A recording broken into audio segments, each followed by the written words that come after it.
কিছুদিন আগে আমি আপনাদেরকে একটা ড্যাঙ্গা ক্ষেতের ভিডিও করে দেখিয়েছিলাম, আর সেই ড্যাঙ্গাগুলো কিন্তু আস্তে আস্তে অনেক বাড়তি হয়ে যাচ্ছে। এর জন্যই চাচ্ছিলাম যে এখান থেকে কিছু বড় বড় ড্যাঙ্গা তুলে সেগুলোকে বাজারে বিক্রি করে দেওয়ার জন্য।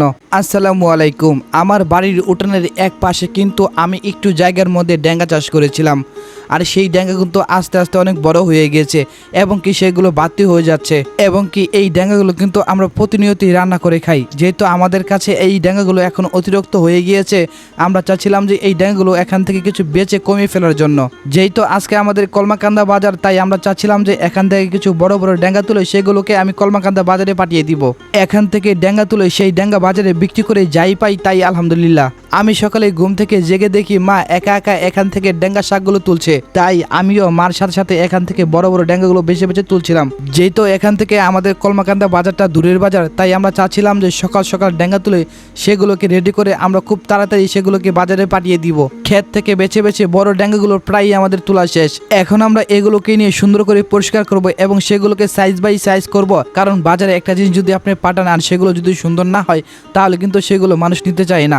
তাই আমরা চাচ্ছিলাম যে সুন্দর করে পরিষ্কার করে এবং এগুলোকে ভালোভাবে একের পর এক মোটা বেঁধে তারপর আমরা সেগুলোকে বাজারে দেওয়ার চেষ্টা করব। তাই আমি সেই ড্যাঙ্গাগুলো ভালোভাবে পরিষ্কার করছিলাম এবং একের পর এক সুন্দর করে আমি মোটা বাঁধছিলাম, যাতে ড্যাঙ্গাগুলো দেখতে খুব সুন্দর লাগে এবং সেগুলো বাজারে নিলে খুব তাড়াতাড়ি বিক্রি হয়ে যায়। গ্রাম অঞ্চলে কিন্তু এইসব তরি তরকারির দাম খুবই কম। যেহেতু আমরা এগুলো উৎপাদন করি, তাই আমরা খুব কম দামে এগুলোকে বাজারে বিক্রি করে ফেলি। আর এই যে ড্যাঙ্গাগুলো আপনারা দেখতে পাচ্ছেন, এগুলোতে কোনো সার বা কোনো বীজ দেওয়া হয়নি এবং এগুলো খুবই নরম। আপনারা যদি হাত দিয়ে ধরেন তাহলে কিন্তু খুব সহজে সেগুলো ভেঙে যায়।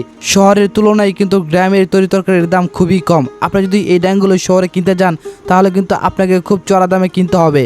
যেহেতু আমরা গ্রামে বসবাস করি, আমরা এগুলো উৎপাদন করি, তাই কিন্তু আমরা খুব অল্প দামে এগুলোকে বাজারে বিক্রি করে ফেলি। আপনি যদি লক্ষ্য করেন তাহলে দেখবেন যে শহরের তুলনায় গ্রামের যে শাকসবজি পাবেন সেগুলো খুবই টাটকা। তাই যারা গ্রামে বসবাস করে তারা কিন্তু টাটকা শাকসবজি সবসময় খেতে পারে। যেহেতু আমার এই ড্যাঙ্গা শাকের মোটাগুলো বাঁধতে বাঁধতে দেরি হচ্ছে, তাই মা আর মামা আসলো আমাকে সাহায্য করার জন্য।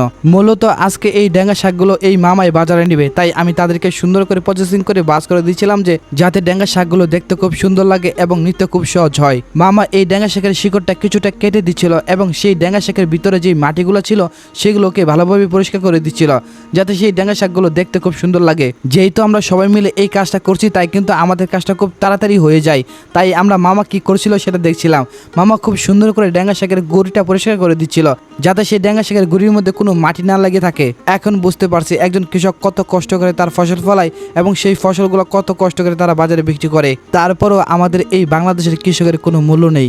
তারা এত কষ্ট করে ফসল ফলায় এবং সেই ফসল বাজারে বিক্রি করে আমাদের জন্য, কিন্তু আমরা তাদেরকে মূল্য দিতে জানি না। অবশেষে আমাদের কাজটা শেষের পথে, আর কয়েকটা মোটা বাঁধলেই কিন্তু আমাদের কাজটা শেষ হয়ে যাবে। আমরা কিন্তু সকালে এখনো নাস্তা করিনি, তাই আমরা চাচ্ছিলাম যে এই কাজটা শেষ করে পরে গিয়ে নাস্তা করব। আজকের মতো ব্লগটা এখানেই শেষ, দেখা হবে অন্য একটা ব্লগে। আসসালামু আলাইকুম। ও আচ্ছা, আরেকটা কথা, আমার ভিডিওগুলো কে কোথা থেকে দেখেন অবশ্যই কিন্তু তা কমেন্টে বলে যাবেন।